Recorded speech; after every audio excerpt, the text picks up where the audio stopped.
Hello everyone. आज का जो हमारा टॉपिक होगा उसमें हम डील करेंगे ट्रेसपास को।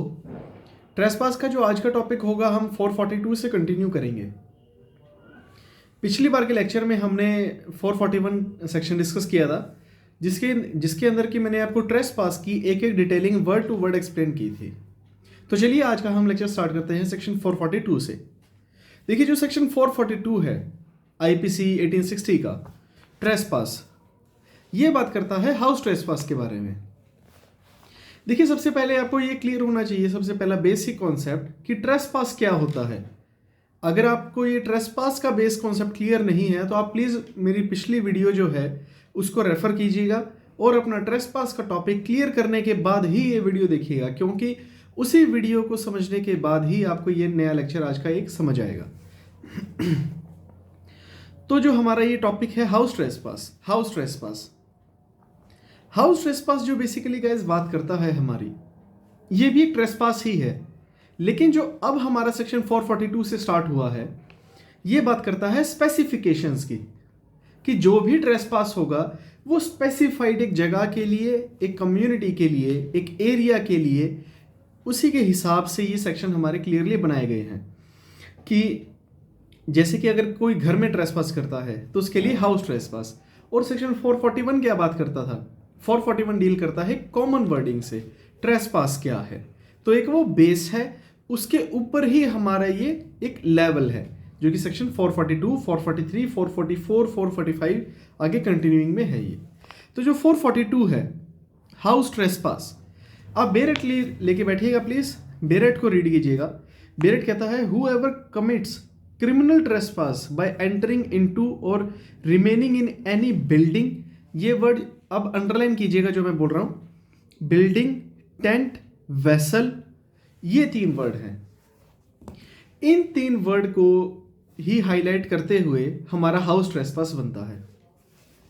हाउस ट्रेसपास कहां होगा? सबसे पहली बात, एक बिल्डिंग में, एक टेंट में और एक वेसल में। तो जो हमारा ये हाउस ट्रेसपास है, ये जो हमारी बात करता है, सबसे पहला बिल्डिंग। इन 3 वर्ड को समझ लें, हाउस ट्रेसपास का टॉपिक क्लियर। सबसे पहला बिल्डिंग। बिल्डिंग का मतलब क्या होता है?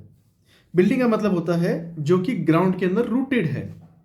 जो ग्राउंड के अंदर रूटेड होती है उसे हम बिल्डिंग बोलते हैं। दूसरी बात, टेंट। टेंट क्या होता है? देखिए, टेंट की आप एक लिटरल मीनिंग से मत जाइएगा कि वो एक टेंट है मीन्स एक तंबू नहीं। टेंट का मतलब ये हुआ कि जैसे कि जहां पर लोग रहते हैं और वो एक रेजिडेंस की तरह यूज होता है, लेकिन वो मूविंग चीज होती है, उसको हम टेंट बोलते हैं यहां पर। कैसे कि जैसे वैनिटी वैन्स होती हैं एक्टर्स की, वो एक एग्जांपल लेके चलिएगा। और तीसरी बात, वेसल। वेसल जो है हमारे IPC के सेक्शन 48 में भी डिफाइंड है। अगर आपको इसकी क्लियर मीनिंग चाहिए तो आप सेक्शन 48 को भी रीड कर सकते हैं, वरना मैं बाद में इसकी वीडियो बनाऊंगा प्रॉपर एक। लेकिन अभी के लिए आप सेक्शन 48 की बेरेट की रीडिंग भी ले सकते हैं। लेकिन जो वेसल होता है, वेसल क्या होता है? जो कि एक सोर्स है यूज करने का, ह्यूमन और प्रॉपर्टी को मूव करने का। समझे मेरी बात को?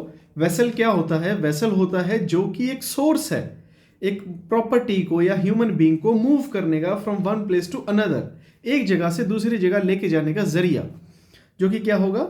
मर्चेंट नेवी वगैरह। तो वो भी हमारा एक हाउस ट्रेसपास में आ जाएगा। तो बेसिकली आप किसी की प्रॉपर्टी कब मान सकते हैं? जब वो एक बिल्डिंग है। दूसरा, जब वो एक टेंट है। टेंट मीन्स क्या एग्जांपल दिया मैंने आपको? टेंट का एक वैनिटी वैन। तीसरी बात, वेसल।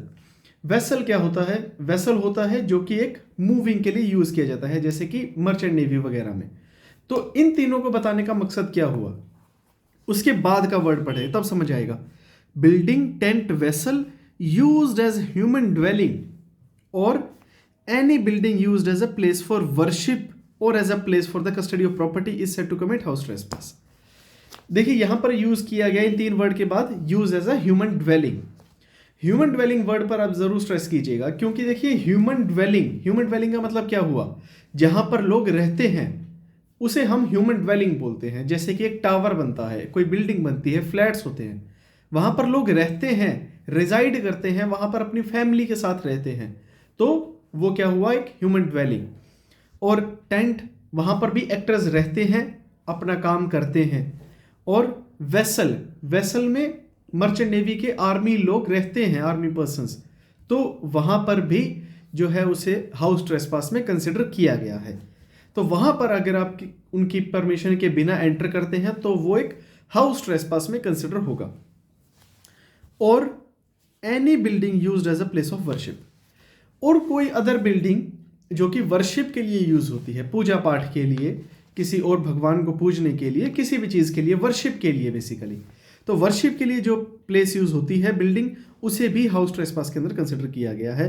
और as a place for a custody of property, और अगर कोई कस्टडी ऑफ प्रॉपर्टी के लिए यूज किया गया है, जैसे गोडाउन, गैराज, इसे भी यहां पर हाउस ट्रेसपास के अंदर कंसिडर किया गया है।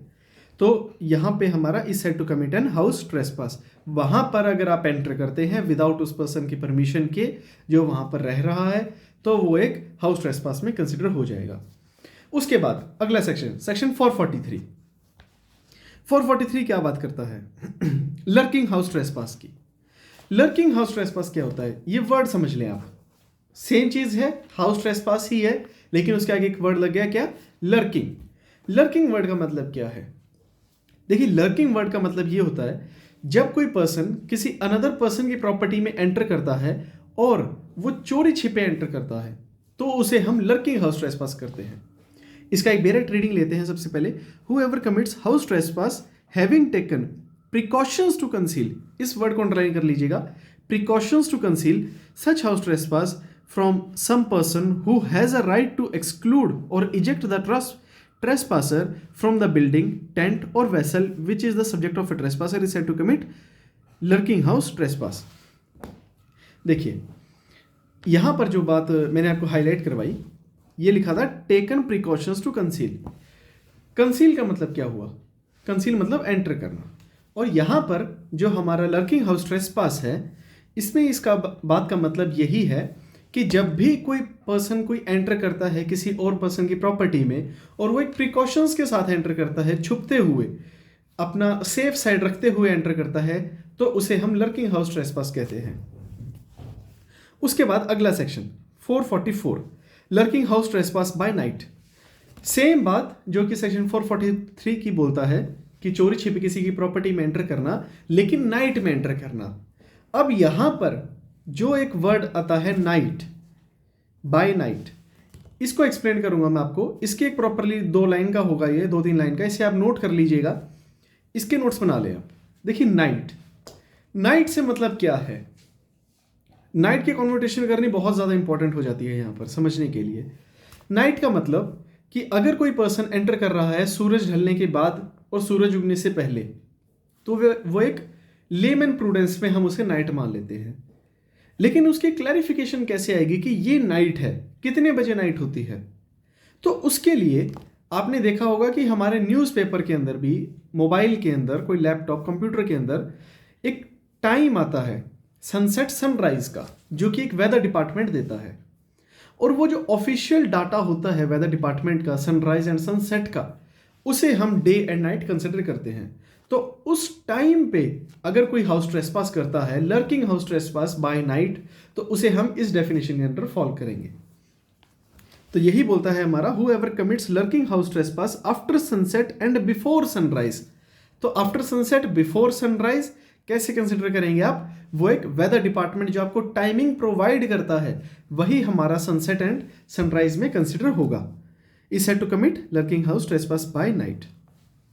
तो यहां से गाइज हमारा ये जो 442, 443 and 444 house trespass, lurking house trespass and lurking house trespass by night, ये 3 टॉपिक यहाँ पे क्लियर होते हैं। तो आई होप कि आपको ये तीनों टॉपिक जो है ये समझ आ गए होंगे। नेक्स्ट लेक्चर में मैं लेके आऊंगा आगे की बात, और उसके साथ साथ पनिशमेंट्स को भी हम डिस्कस करेंगे। सो गाइज, अगर वीडियो पसंद आई है तो इसे लाइक जरूर कीजिएगा, नए हैं तो चैनल को सब्सक्राइब कर लीजिएगा और अपनी फैमिली और फ्रेंड के साथ शेयर जरूर कीजिएगा। Thank you so much, bye bye, take care.